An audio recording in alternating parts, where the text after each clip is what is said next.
Assalamualaikum teman-teman cerita Untungs. Di hari Mimi kali ini kita ngobrol bareng Ashanti. Kehidupannya yang begitu dekat dengan anak sambungnya menjadi sorotan di tengah masyarakat. Selain menjadi seorang penyanyi, Ashanti juga aktif menjadi seorang pembisnis. Bahkan sekarang tengah melanjutkan pendidikan S3-nya di salah satu kampus ternama di Jawa Timur. Makin penasaran kan bagaimana sosok Ashanti dari sisi lain? Yuk saksikan kisahnya hanya di Cerita Untungs.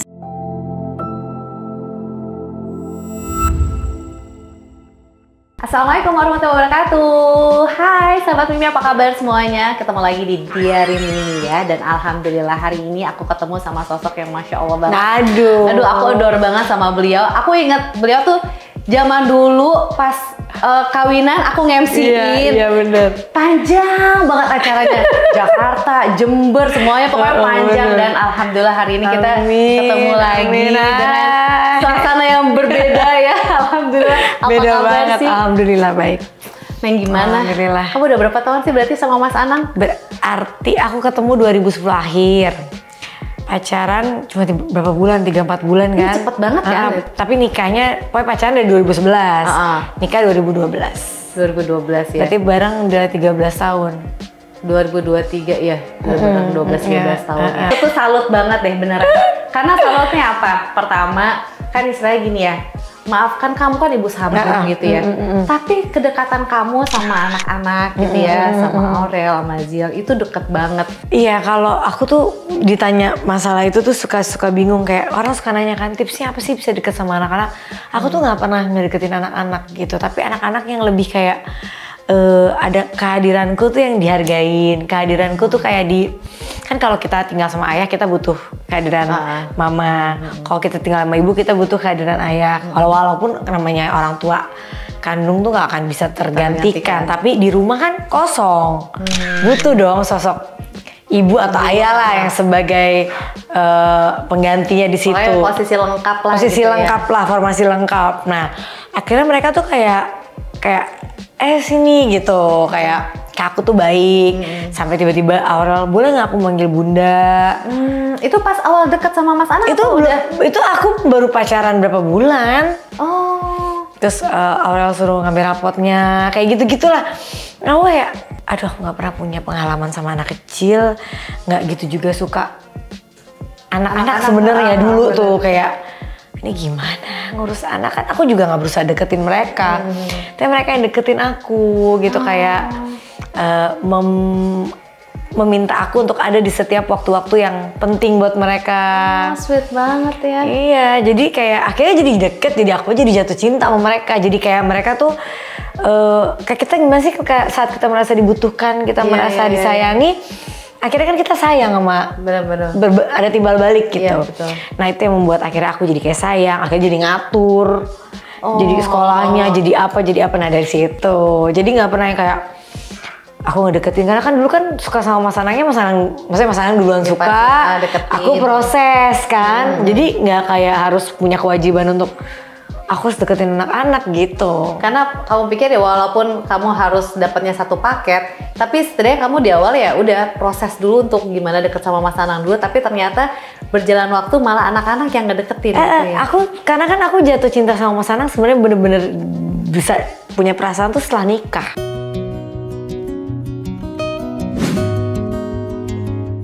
Tapi suka, sayang, dan ya kenapa akhirnya aku memutuskan menikah tuh kan karena mamaku sebenarnya kayak saat itu ada beberapa yang deketin misalnya gitu kan. Terus kayak mamaku karena mamaku pernah gagal berumah tangga, aku juga kehilangan figur ayah tuh dari kecil, kehilangan sosoknya lah. Orangnya ada tapi sosoknya kan nggak hadir di aku. Jadi aku tuh kayak mamaku, apalagi mamaku tuh infotainment banget orangnya, ngelihat. Jadi mantau gitu ya, semua artis-artis hafal. Dia pasti baik, dia jadi suami yang baik, pasti dia sama anak-anak, hanya anak-anak aja baik gini. Dia pasti setia gitu. Yang lain-lain tuh nanti kamu kayak mama gitu. Ya macam-macam lah mamaku tuh. Udah nikahin gitu. Jadi aku tuh kayak nggak banyak orang. Aku tuh mau nikah besok aja tuh yang kamu live-in. Malamnya tuh aku mau bilang batalin ya. Jadi aku tuh kayak Serius? Aku baru tahu loh, Mak. Ih parah, itu aku tuh sampai ke makam papaku kan.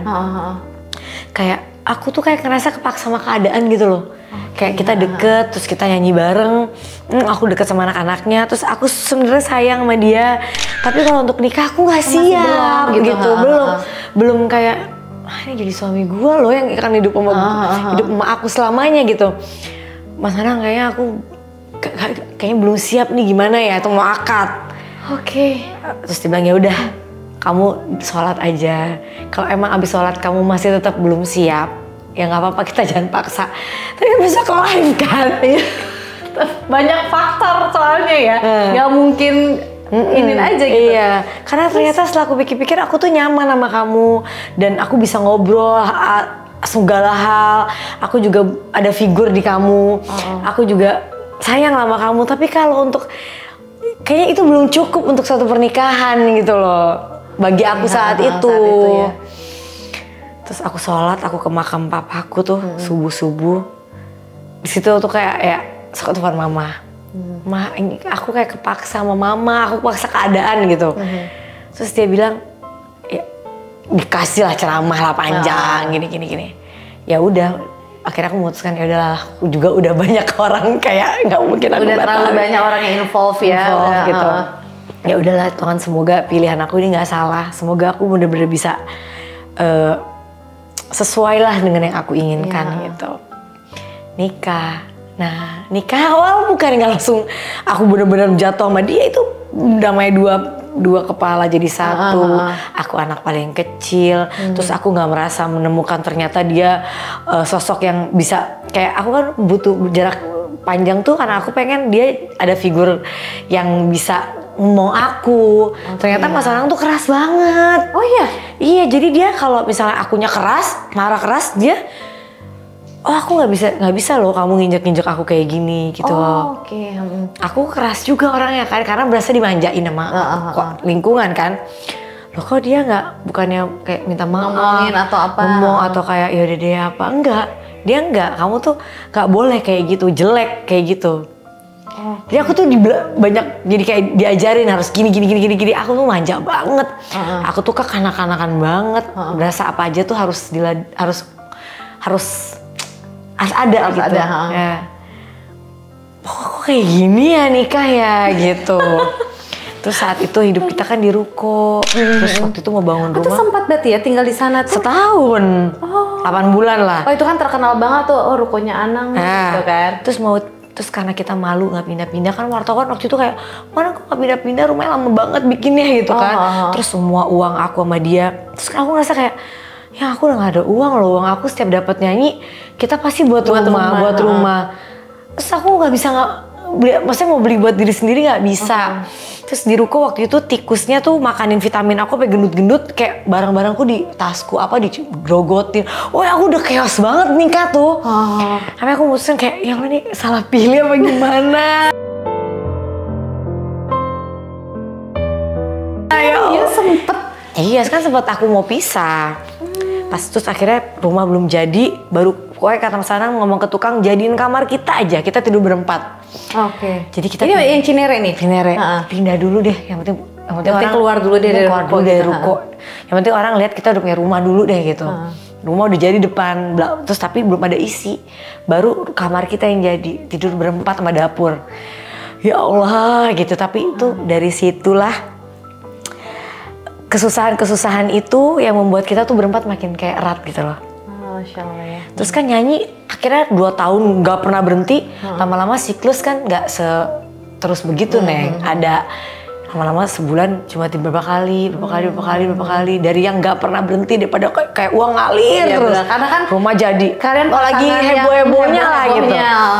Sampai yang 2 tahun tuh, begini terus gitu. Akhirnya aku nyoba jualan.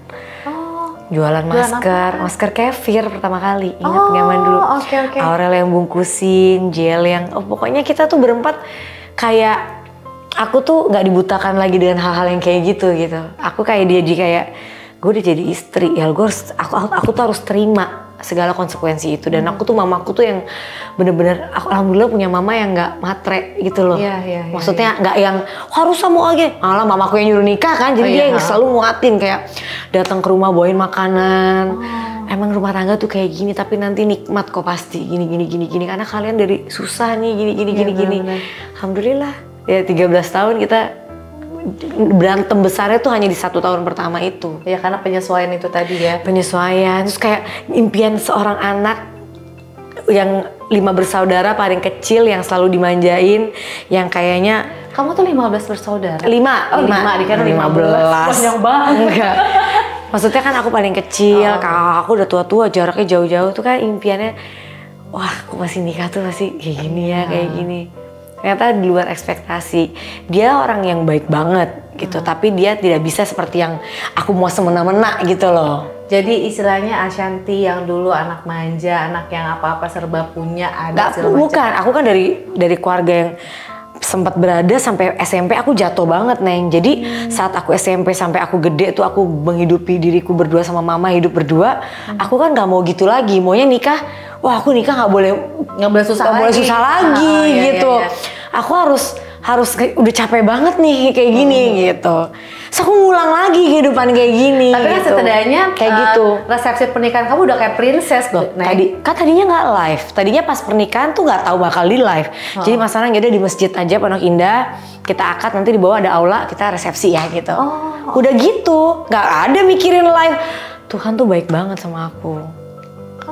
Tiba-tiba akhirnya live sepanjang tiba-tiba masa. Dari lamaran live itu nggak pernah ada di prediksi kita. Mas Anang muter otak gimana ya caranya, karena kasihan aku kan pengen punya pernikahan yang beneran sesuai sama aku kecil tuh pengen gitu kan, lihat teman-teman aku gitu kan, ya masa kita nikah cuma akad di masjid aja gitu.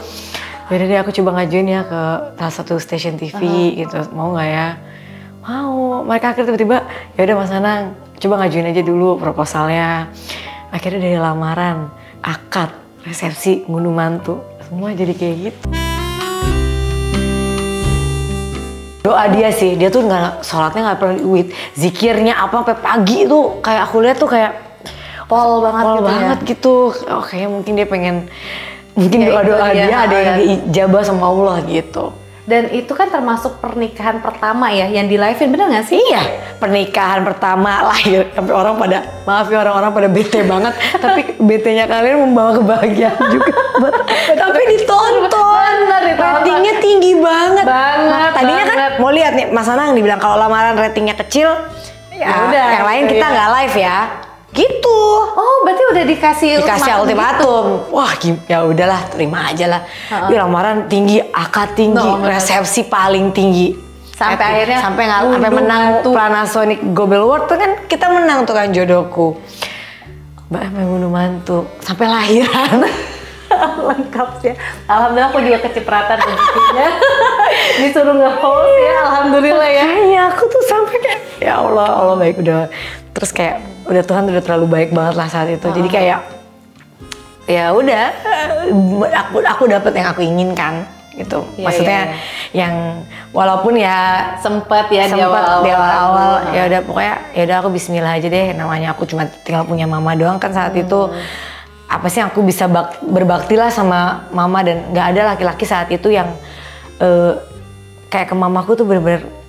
Mamaku kan ada light stroke kan, jalannya agak susah ngurusinnya apanya, yang lain-lain kayak karena mungkin punya uang kali ya, jadi kayak enggak lah gitu. Ya itu dia ya, kadang tuh pelajaran banget buat kita juga, buat apa namanya, kita kadang misalnya sebagai orang tua gitu berpikirnya kan anak kita pengen bahagia, tapi dengan cara apa? Dengan cara seberapa banyak harta yang dia miliki. Betul. Bukan sebagaimana dia usaha ikhtiar dia untuk membahagiakan anak kita gitu kan. Ini kan pelajaran nih. Next time kita nih, apalagi dirimu udah punya mantu. Makanya aku kalau aku tahu kan waktu itu Aurel dengan pergaulannya kayak gimana, dia juga sempat stres karena dia jadi kok jadi artis tuh aku nggak boleh begini, nggak boleh begitu, nggak boleh begini kan, apalagi gitu ya. Iya kan, apalagi jadi berantem terus sama aku karena aku larang ini, larang itu, larang ini. Jadi saat dia mau nikah muda dan menemukan pilihannya kayak Atta, aku berpikir